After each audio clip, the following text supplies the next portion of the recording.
29, 29-cent pound turkey. 29-cent pound turkey. You're supposed to spend $35 to get the turkey for 29 cents a pound.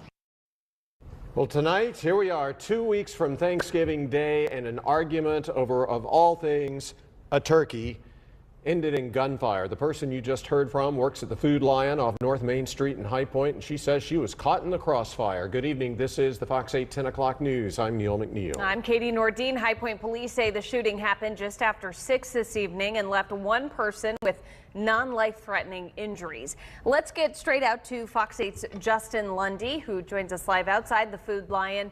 So, Justin, what else have you heard?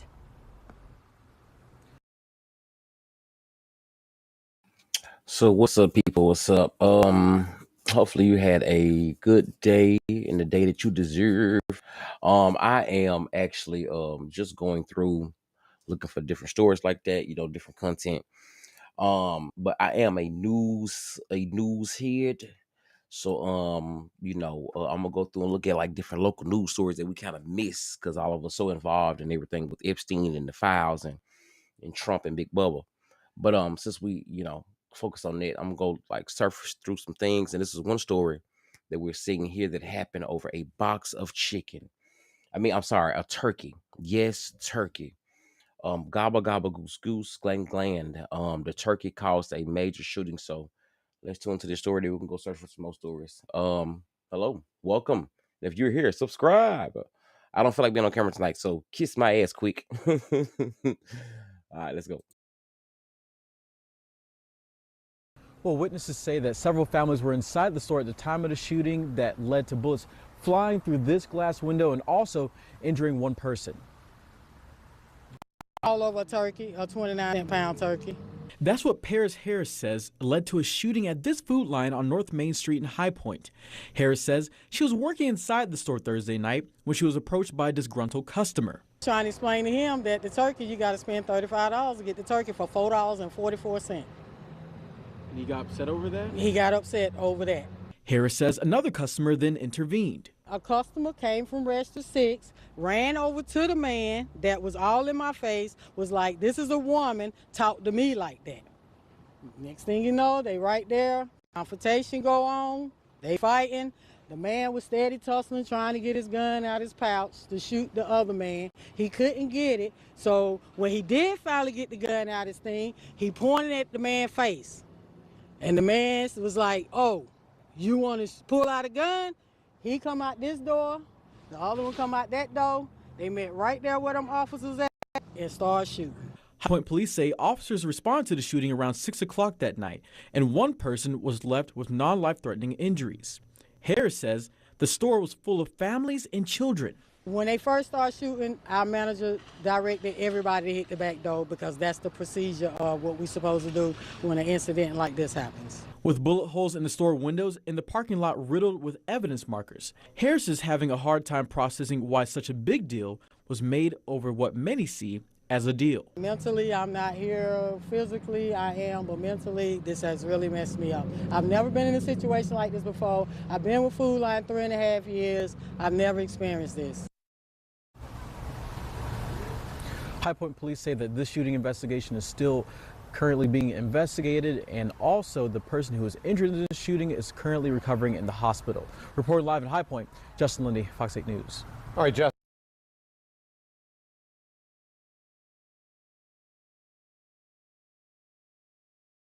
Tonight, we're taking you inside the local Food Lion where police say two customers clashed over a turkey, resulting in one man pulling out a gun and pointing it at the other. My. So yeah, that is the one about the turkey. My God, today they came store. I gotta be careful. But it ain't their fault, it's Trump. Because the economy is fucked up. People can't even go outside and afford turkey. Can't go outside and be impeached no more. You better go to the backyard and pull one out of grandma's yard, but these hoes don't know how to raise turkeys no more for Thanksgiving dinner. What a time, what a time. Anyway, I want to go back to this next story I just seen a minute ago. Let me go see what this one was. Yeah. This one. Check this out. Let's see what this is. Heated moments in and out of the courtroom Friday after a relative of the victim was arrested after trying to bring a knife into the courtroom. It came after graphic video of the attack was played out in court. I seen the hand in the air with the knife, and I'm like, maybe I better go up there and see what is going on. When I got up there, the only thing I could see and notice was John laying on the floor in a big pool of blood asking for help. Alfini Badu Muhammad is accused of stabbing and killing her manager, Jennifer Harris, at an East Point McDonald's back in July after an argument. New video shows Muhammad entering through the back door wearing a mask while walking past the delivery driver. I saw them walk inside, and then within seconds I heard employees saying she's stabbing her. A customer at the drive-thru window also heard the commotion. I was screaming something like, stop, stop, stop, stop. Hold on, stop. Nobody was budging. I didn't see anybody else trying to stop them or break them up. I produced my firearm off my hip, pointed it at her. Once the commotion kind of calmed down, everybody stopped running.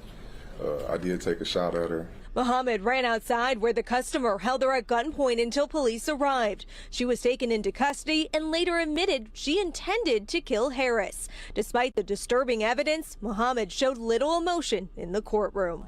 And after the almost all-day hearing, the judge did rule there is more than sufficient evidence for this defendant to stand trial and for the case to head to circuit court.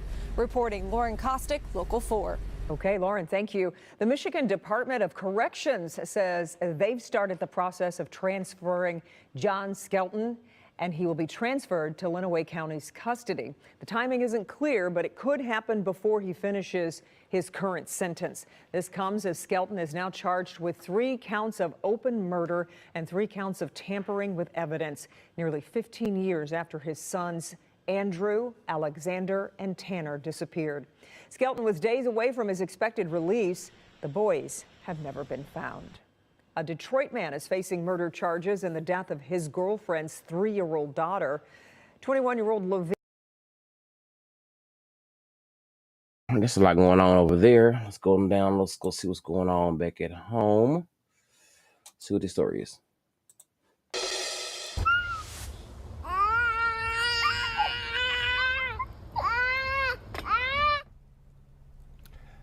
Video of 3-year-old Kevin Horton, a happy little baby boy playing with his cousin on a swing. Sadly, though, Memphis police say his life was cut short by a woman close to the family. This woman, his father's girlfriend, Dominica Mosby. She is accused of torturing and beating that little boy to death.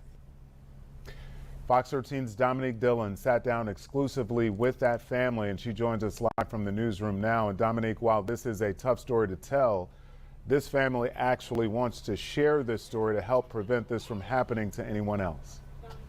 Yeah, this little boy's father says he never thought the woman he trusted, the woman who's actually the mother of his 2 youngest children, would ever harm his son. But he says that's exactly what happened.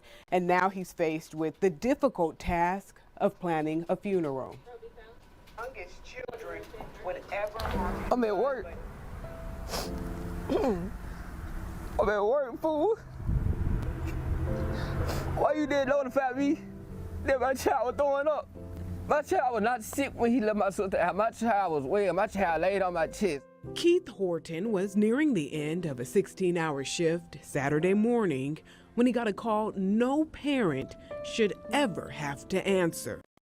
His 3-year-old son, Kevin, who he left in the care of his girlfriend, Dominica Mosby, was dead. And then you notified me that he had passed. I left the job. I clocked out, left the job. I made it to the house like 3:20. I get to the house, she's standing outside. I got the fire department people in the house. When I go in there and see my son, he ice cold, he purple. Initially, Kevin was questioning how a healthy little boy with an infectious laugh and his entire life ahead of him could go from this to lifeless overnight. I want to go talk to her. It's a lot of questions, but the only one I know is why. At first, Mosby told police Kevin wasn't feeling well when he was dropped off from his aunt's house Friday. He never was sick. That just was like a story for her to get her story together. Mosby said she put the toddler to bed, then woke up around 3 in the morning to find him unresponsive. But the medical examiner revealed the truth, far more disturbing. And eventually, police say Mosby confessed to torturing little Kevin to death. She told police she put a lit cigarette out in his ear. The shock and pain caused the 3-year-old to pee on the floor. Police say Mosby then burned his genitals with a lighter, then slapped, punched, and stomped on the little boy. Now, her raggedy ball mouth, 2-footed ass need to be locked up. I would have going on with that. That's fucked up. She told police she believes he was dead by the time she went to sleep. When I tell you, that baby was full of, and the sweetest baby, he was so sweet. It don't even feel right to see all the other kids playing. And he out here with us.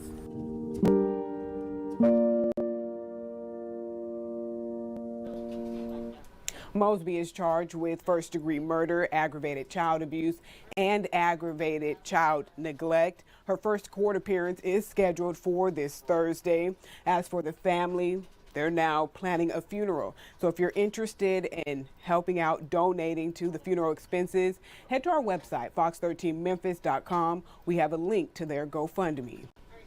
Yeah, that is. Fox 13 News at 5 starts now. And we begin tonight with a second accuser who says she was sexually assaulted inside a private school in the Memphis suburbs.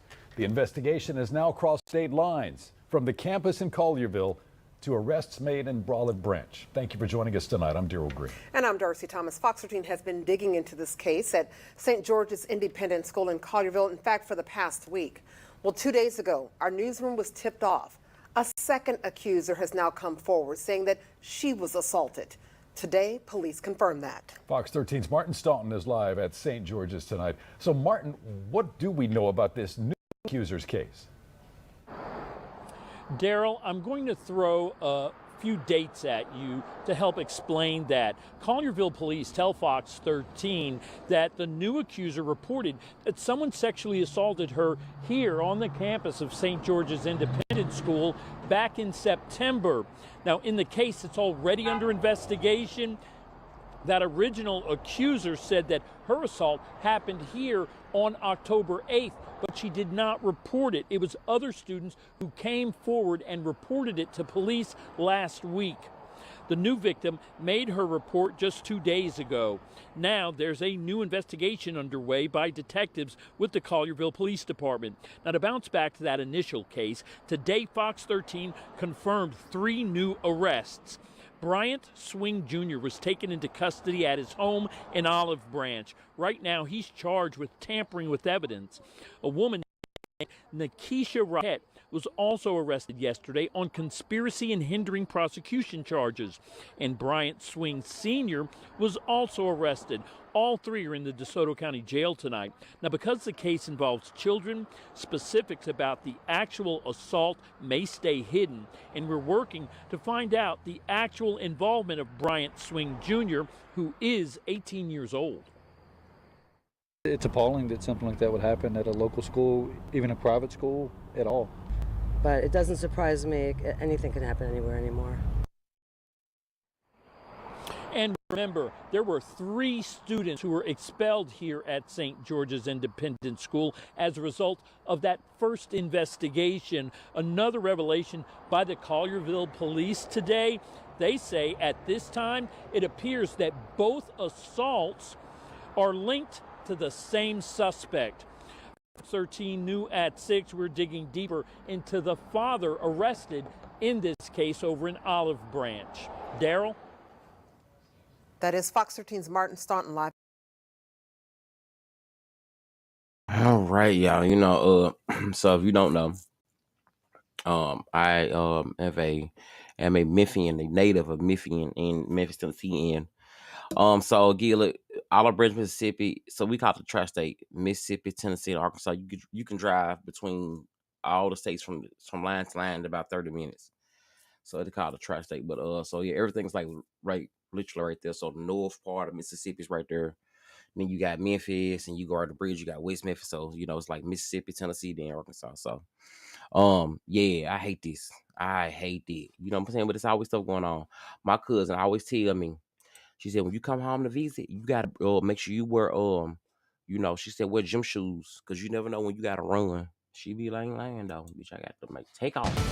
This is Fox 13 News, the most watched news in the Mid-South. Well, it looks like a ladybug. It looks just like one. Right. It's invading homes across the Mid-South, and if you're seeing them inside of your home, you may want to just blame the cold weather. Looks just like one. I mean, well, Fox 13 meteorologist Evan O'Regan is live in East Memphis. Evan, I mean, a ladybug lands on you, you let it crawl around, you blow it for good luck. Yeah. But, I mean, maybe there's no luck with these beetles, right? Yeah, these are a little bit different. The Asian lady beetle bites, it swarms, and just like you, when it's this cold outside, it wants to be inside your home.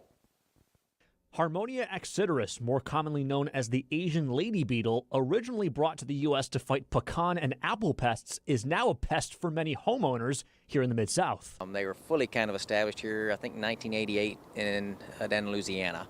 And ever since then, they've been our welcome pest and guest in the fall time, trying to overwinter, trying to find a warm place to stay. As the weather gets colder, you might notice them gathering on the south and west sides of your home. Those walls, when it's cool outside, when they feel this temperature drop like it has here in the Mid-South in the last couple of days, that wall remains warm because it's facing the sun more. The most important thing to remember is that while these beetles may be a pain, you can't really treat them with insecticide, and you definitely do not want to do it yourself by smashing and killing them. If they've already gotten inside the home, no reason to treat. What I would do is just take a simple vacuum cleaner, scoop them up, vacuum.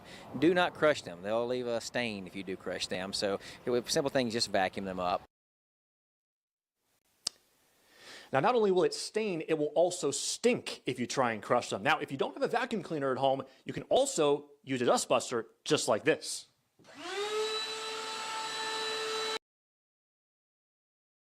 Yeah, but this is a pretty common thing, like how we got in the South, we got especially in Mississippi, they got mosquitoes. It's called a place called Clarksville. Baby, when I say I think it's the homeland of mosquitoes. It's Clarksville, Mississippi. They got mosquitoes and crickets, motherfuckers. But yeah, Mississippi known for a few things around the corner. So it's Memphis. Let's look at this one. I seen something about a male. And somebody stole an SUV. Let's see what this is.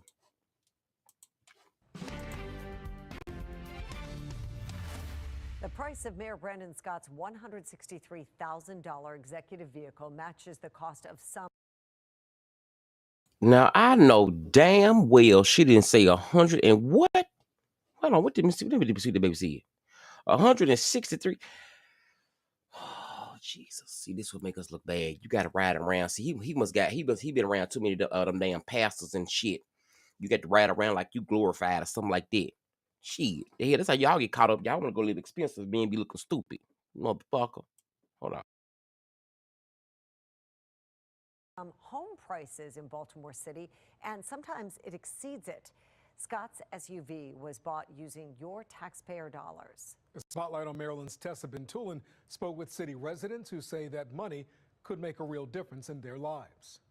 It's just heartbreaking to know that people can spend that kind of money in greed, because to me that's greed, that's taxpayers' dollars. In Northeast Baltimore, a resident who asked us to identify her as Miss T walks us through the place she's proud to call home.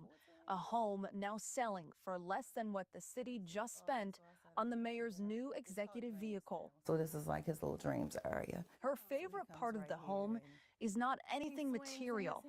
It's how comfortable her son feels here. That's a sweet picture of the two of you. He loves taking pictures with his mother. Her son is autistic, and this house has given him something hard to find: stability, a routine, and neighbors he knows by name. My whole year this year has just been about stabilizing him, getting him to a point where he goes to bed at the same time every night, he gets up every day at the same time, making sure that he handles his small responsibilities around the house. And being here has helped. Good. It has really helped. Like, he's really happy every day. He get a good morning, Mom, I slept good. How'd you sleep? But now all of that is at risk. Miss T doesn't own the home, she rents it. A for sale sign went up in the front lawn just a few days ago. It's listed on Zillow for $160,000. Miss T can't afford to buy it. The home is $3,500 less than what the city spent in taxpayer money to buy Mayor Brandon Scott's new vehicle, $163,495 for a 2025 Jeep Grand Wagoneer with custom safety features. Scott uses the car to drive him around Baltimore for official use. It kind of makes me mad, considering that that is actually higher than my home. And then to see somebody spend that type of money on a car is like, must be nice. Must be nice. Miss T's hope is that whoever buys the property will let her continue to rent, but there are no guarantees. The average home price in Baltimore today widely ranges from $186,000 to $284,000, depending on which real estate website you check. That means Mayor Scott's taxpayer-backed city vehicle cost about $22,000 less than the low end of a typical home sale price. I was wondering, why did it cost so much? And people's houses don't even cost that much. Brenda Fulford has lived in her Baltimore home for 45 years.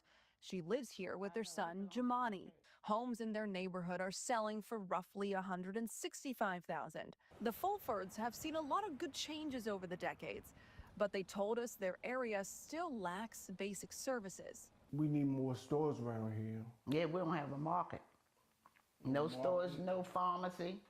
Nope. All our pharmacy's gone. I got to go all the way up York Road to get my medicine. Spotlight on Maryland emailed Mayor Scott's office about the Fulford family and Miss T. We asked how the mayor justifies the price tag of the Grand Wagoneer when his own residents say essential needs in their neighborhoods remain unmet. We did not receive an answer. This all comes at a time when the path to homeownership slips farther out of reach for many. First-time homebuyers in the U.S. are older than ever. The median age is now 40, according to a new report from the National Association of Realtors. In 1991, it was 28, and the age has been climbing ever since. Spotlight on Maryland is in the middle of requesting the prices of every vehicle for all top officials in each county in Maryland. So far, Mayor Scott's vehicle is the most expensive by tens of thousands of dollars. If you have a story tip you'd like us to look into, send it to spotlightonmaryland@sbgtv.com or call us at 410-467-4670. Reporting for Spotlight on Maryland, I'm Tessa Bentulin. I'm Mary Bubala. Thank you for watching. Here's another video for you to watch. Also take some time to subscribe to our YouTube channel.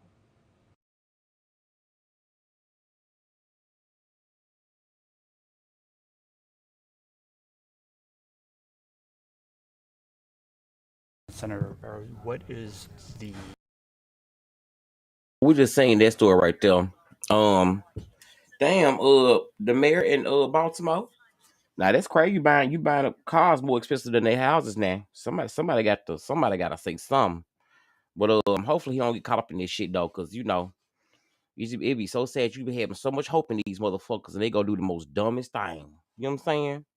Ugh, ignorant bitches. All right, let's see what this is. biggest gaping hole right now in DCFS?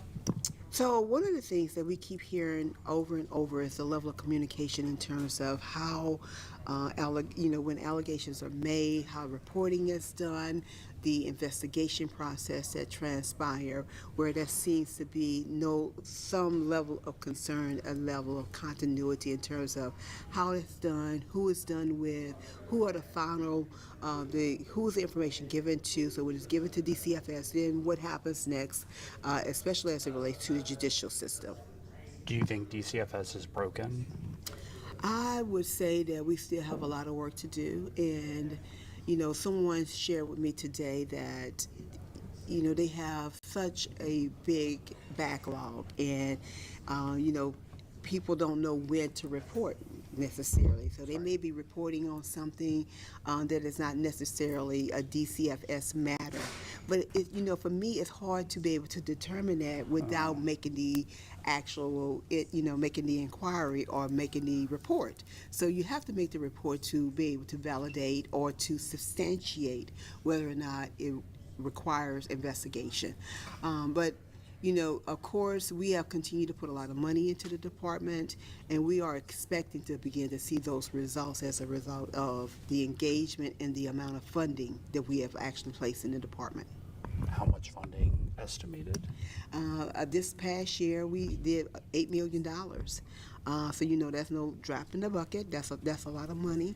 But to do this work, it does require a lot of intense involvement. You have to be engaged and you have to follow through. And so, that's one of the things I did ask them at the last meeting in terms of what's happening, how's that happening, what level of training is happening, how do we know that this investment that we've made is actually working.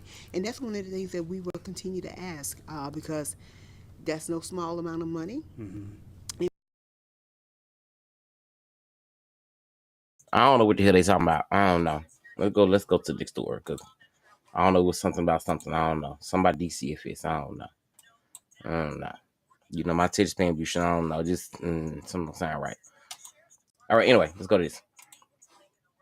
Obviously, a scary situation for a lot of people who run on that trail every day. No doubt. Working on a tip, looking at surveillance video, and talking to witnesses, the Sheriff's Department Sex Crimes Unit was able to make an arrest. He is 23-year-old Jacoby Tillman. He is charged with attempted sexual battery, battery by strangulation, and false imprisonment. Now, he was arrested today and taken to the Orange County Jail. Orange County Sheriff's investigators say Jacoby Tillman attacked a woman from behind while she was running on the Little Econ Greenway near Yates Road on July 25th of this year. Runners and walkers we spoke to say you have to be careful. Anything can happen at any time, so it's always good to walk with a partner, walk with a friend. The victim said she went for a run alone around 8 a.m. She said once she got halfway through the run and returned to her car, she noticed an unknown man behind her.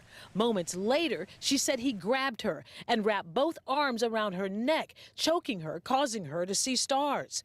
The report says she blacked out, and when the victim woke up, she was still face down and realized that her shorts and underwear were not on anymore. Detectives also looked at some video surveillance, time-stamped around 9:05, of a man described by one of the witnesses throwing the victim's clothes over this fence at this Winter Park Auto Exchange business. Here, the suspect is seen going in and outside of a building wearing a white tank top, blue shorts, and black slides. When we walk, we don't have nothing in our ears to watch each other's back in case one goes to the restroom. You always have your ears open, just in case anybody tries to sneak up behind you. According to the arrest report, investigators spoke with Jacoby Tillman's girlfriend, who he lived with, and she asked him what really happened. He said, "I didn't rape the lady. I was trying to kill the lady." She asked him why, and he said, "Because I wanted to know what it was like to choke someone out." She said this was not a surprise to her because a few weeks earlier, she and Jacoby got into an altercation where he choked her to the point where she passed out. Now, the arrest report also says that the girlfriend got a text message today by mistake from Tillman's mother, telling him to get a boarding pass from Delta Airlines to catch a flight tomorrow to Texas. Tillman is in the Orange County Jail. Covering Orange County, live in Orlando, I'm Gail Pascal Brown, WESH 2 News.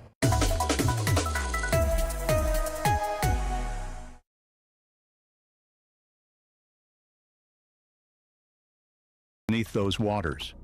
You heard just any town, but a black community that was once thriving. It wasn't a mistake. These cities were wiped away deliberately, and its story was buried. Report attending church.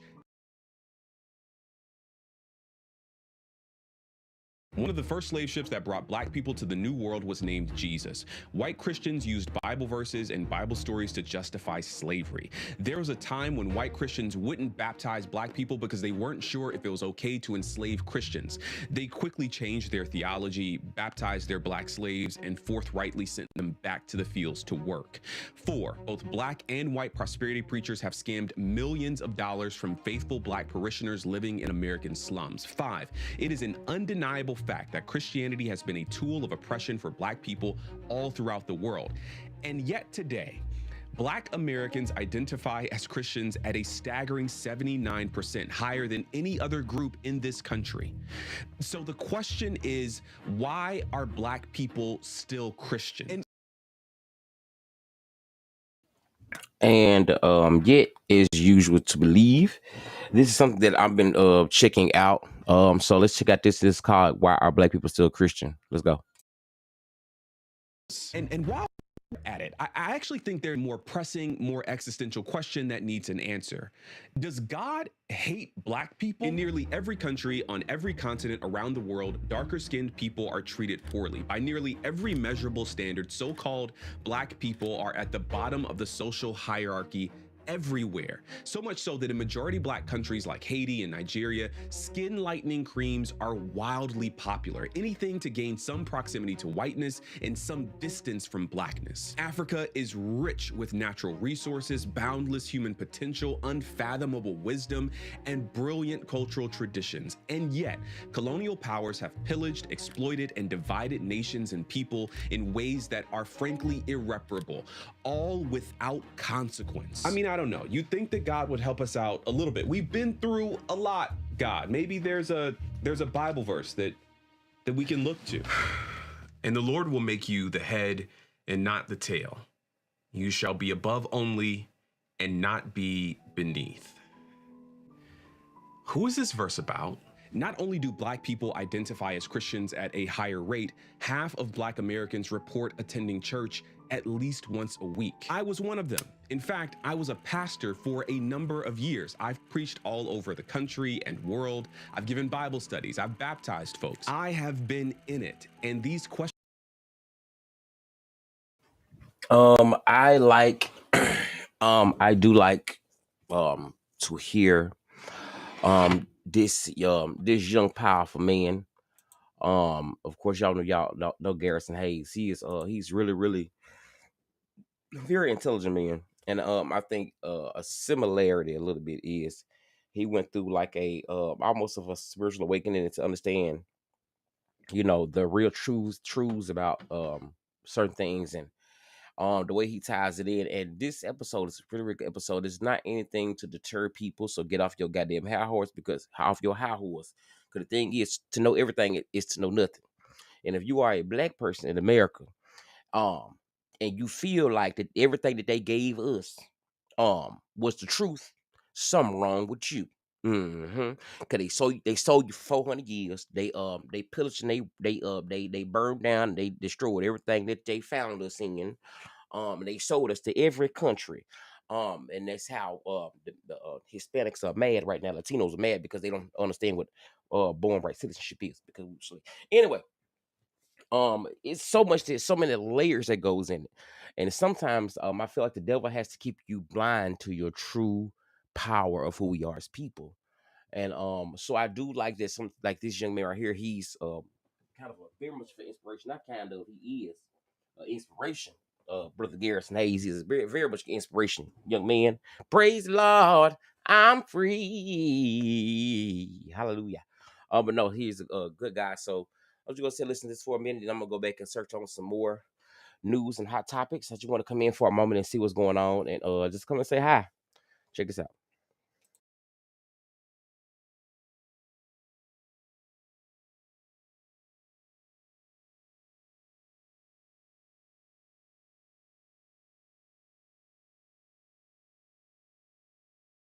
frankly irreparable, all without boundless human potential, unfathomable wisdom, and brilliant cultural traditions. And yet, colonial powers have pillaged, exploited, and divided nations and people in ways that are frankly irreparable, all without consequence. I mean, I don't know. You'd think that God would help us out a little bit. We've been through a lot, God. Maybe there's a Bible verse that we can look to.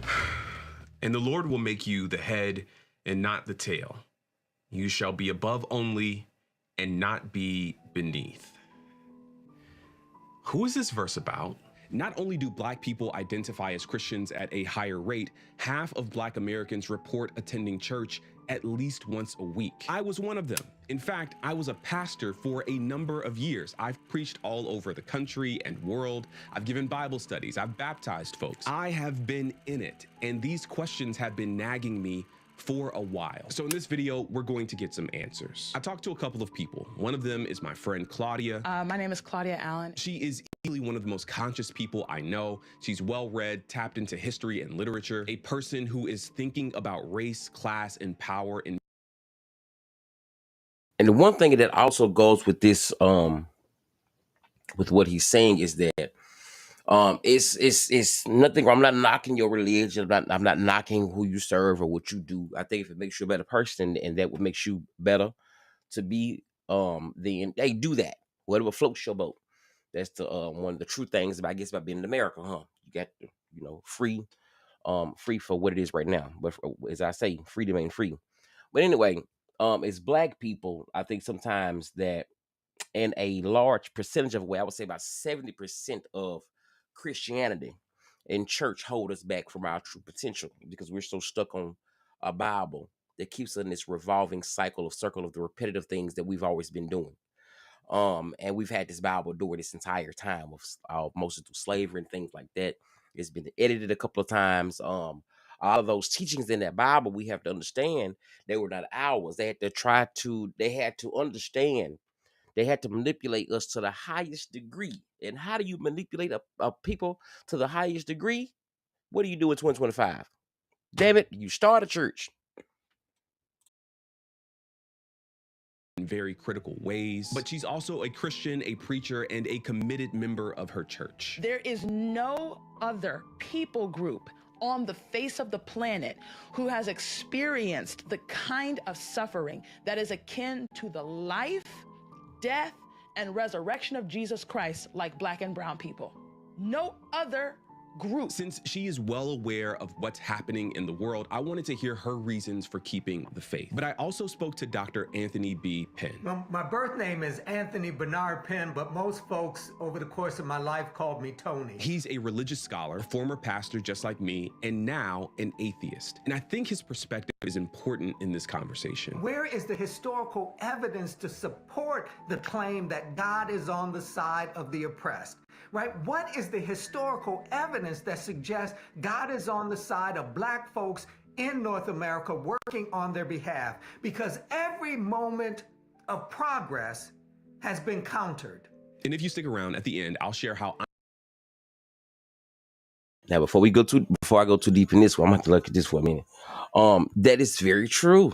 You have to, one thing I don't like about one thing I've was taught as a kid about the Bible is that they always taught us that I sound just like you. My brother saying I sound just like you. That one thing about it is that you have to understand who we are, where we come from, and some things that just don't add the fuck up, And if you have one book that's telling you, in this book, like I was saying, in this book is telling you that to ignore all other books, don't look at it, don't look at no other book. Every other book is a lie. Then you need you need to use your head for more than the head rat. You know what I'm saying? We're Black, so therefore, no, you never listen to a motherfucker tell you to only read one book and go by that book. And these are the laws that you need to abide by for your people. Because they don't abide by them. They use those to keep us in hindrance. You see what I'm saying? Because they now one of them goddamn laws that they use, and they use it to justify everything they did to us. But we know who God is. He's a bigger God. But see, some of these things make people doubt us, make people doubt God so much it turns them into an atheist. Now, I'm not an atheist. I don't believe in the white Jesus no more, but I'm not an atheist. So let's see what's going on in this. Let's go. I'm thinking about my faith today, so let's dig in.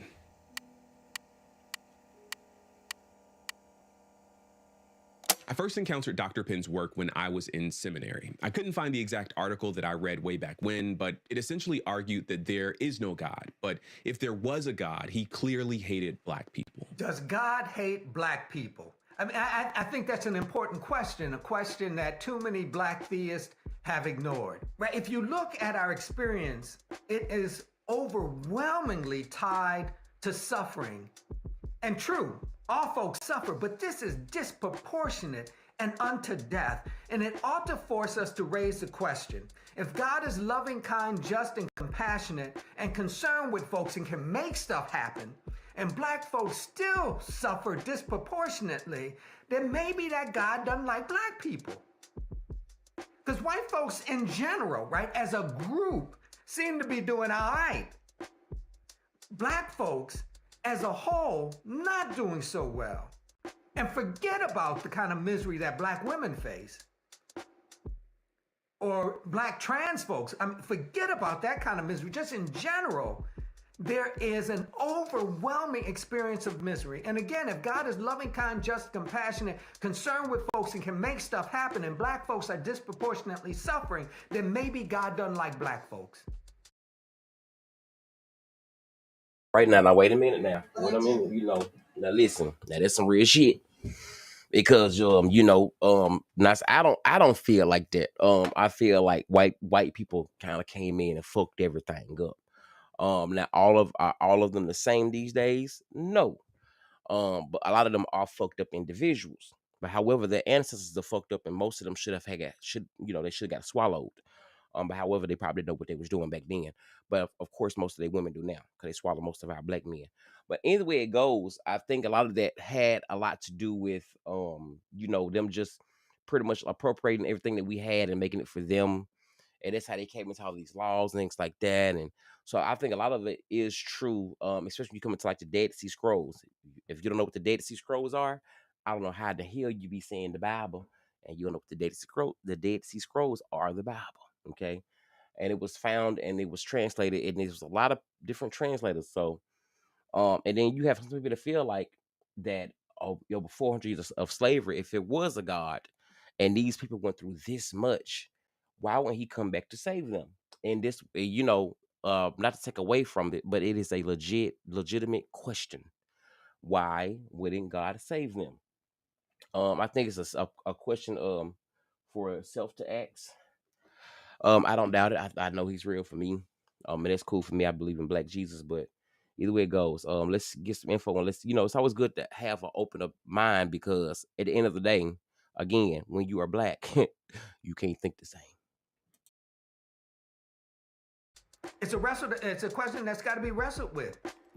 And black Christians in particular haven't wrestled with it because they read the Bible assuming they are the favored community.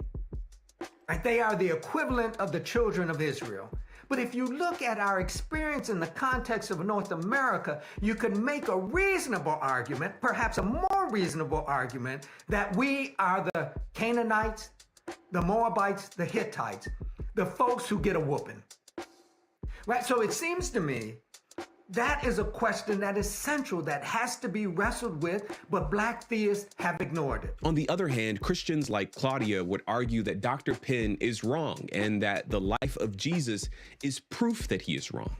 The reason I would say there is a case for Christ as black, as resin, and not necessarily racially, gotta be clear, not necessarily racially black, but experientially black.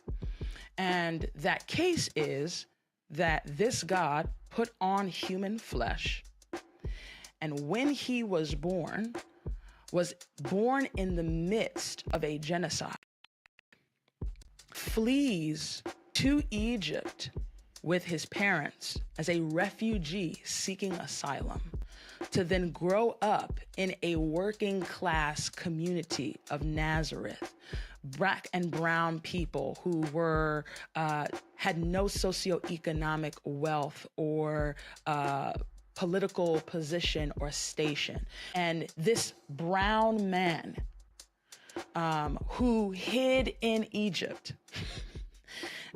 literally goes about the Gaza Strip teaching brown people about Creator God.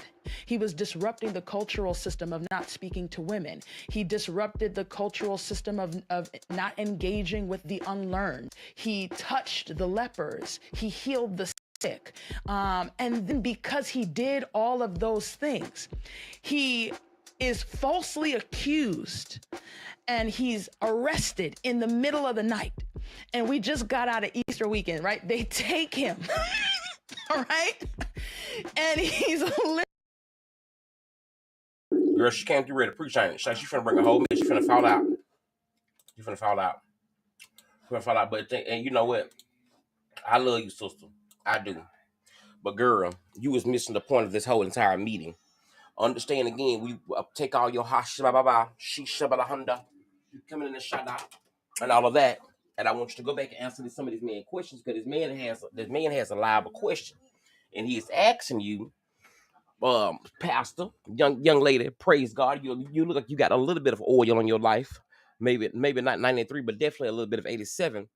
And he's asking you to answer some of the questions and how do you justify where we are today from the religion that says that we should be the head and not the tail, and we still haven't made it to the head check. Obama was there, but we was more of a waistline. So there's the question that he's asking. I need you to put up your guard and go to the real logistics of it. Have you read any other books? Have you read the book of Enoch?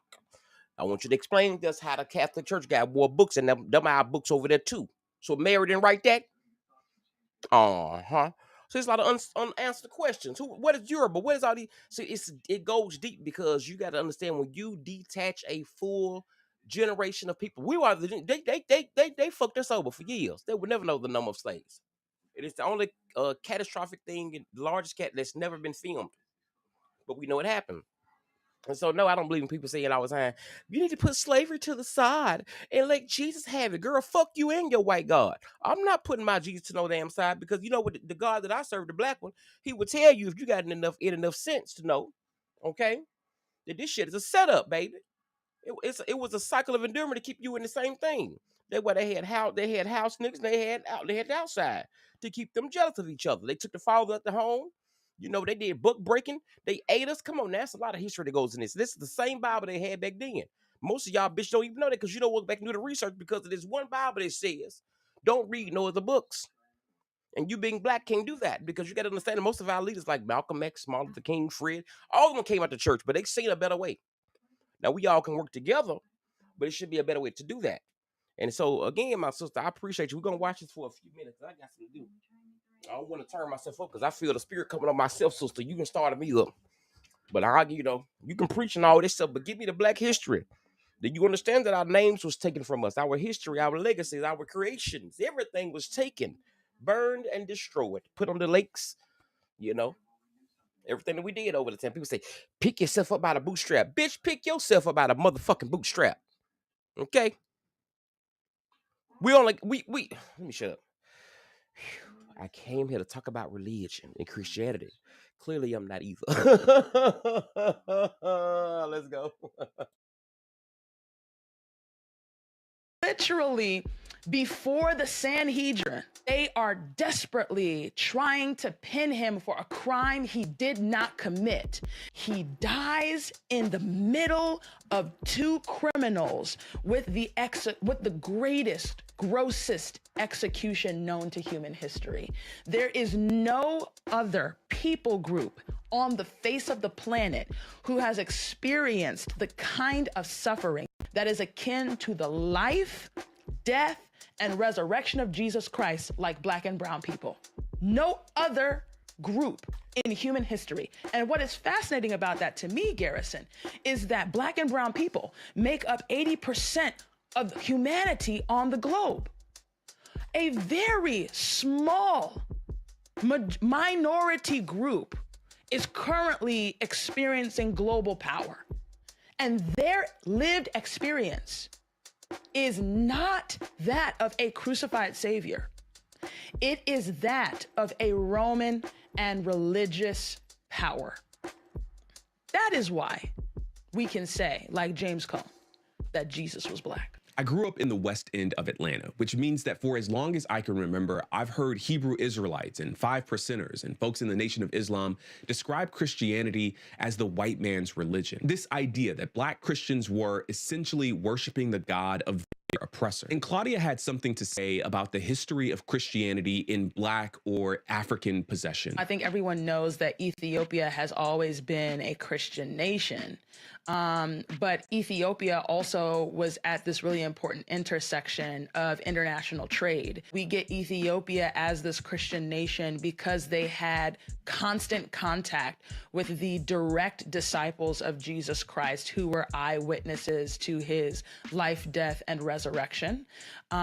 But then even outside of Ethiopia, even if we go to Ghana with the Akan people, who also had their own creation narrative that is very similar to the creation narrative of the Hebrew scriptures, where they even named the creator God, the God of Saturday. Right? So there has always been this very present belief in the Judeo-Christian God on the continent far prior to the Portuguese first coming to take slaves in 1471. And while Christianity has been an incredibly powerful and positive force in the black community, nurturing our most progressive and effective voices, it's impossible to ignore the most regressive elements present in the faith. Well, from very early on, black church figures tried to publicly reimagine the position of black folks within the context of the United States, yeah? So one of my favorites is Henry McNeil Turner. Henry McNeil Turner in the late 1800s in Atlanta, Georgia, argued that God is a Negro. Pause. 1800s, Atlanta, Georgia, God is a Negro. He also argued that the flag of the United States is a dirty rag and will remain so until black folks are treated properly. So you get these sorts of figures who are moving between the church and political life, right? He holds several appointments. Other ministers are moving into political office, and then you move through the decades and you get someone like Adam Clayton Powell Jr., right? So you get churches that are sure enough involved in the political process. And this was fruitful, one, because these churches were economically independent. So these ministers, by and large, could work for the well-being of black folks without worrying about paychecks. The Black Church was the first organization for and by black folks. So the church becomes an easy mechanism black folks could use to be involved. It gave them a theology that included them. They were made in the image of God. Yes, that black folks had deep importance and significance, and provided them with opportunities to live that in public, both as individuals and as a collective. So the black church has played that sort of role, but the black church has played that role almost exclusively in relationship. On your little accent, I just want to go more in depth over here. I just feel like religion holds black people back, and mainly Christianity. And I am aware that Christianity was in Africa, but it was in Ethiopia. Current day black Americans, we are descendants of West Africa. So whenever people bring that up, it doesn't do anything for me. And even if it was the case, what has Christianity did for black people? And look, I mean this in the most respectful way. I want to have a conversation with y'all in the comments. The first slave ship to arrive in Africa was called Jesus. My question is, did Jesus come to save or enslave? Your Honor, black people, like the Bible, have been translated into over 600 languages, transcribed not only by God's chosen, but by colonizers, who took the Bible out of context the way they took black folk out their continent, spray painted, tainted scripture on our suffering, said, servant, obey your master. So we bowed our heads, not in protest, but in prayer. Heard God say, for I know the plans I have for you, to prosper you and not to harm you. Then why is it blinding to be black and believer? Why ghostwrite a white God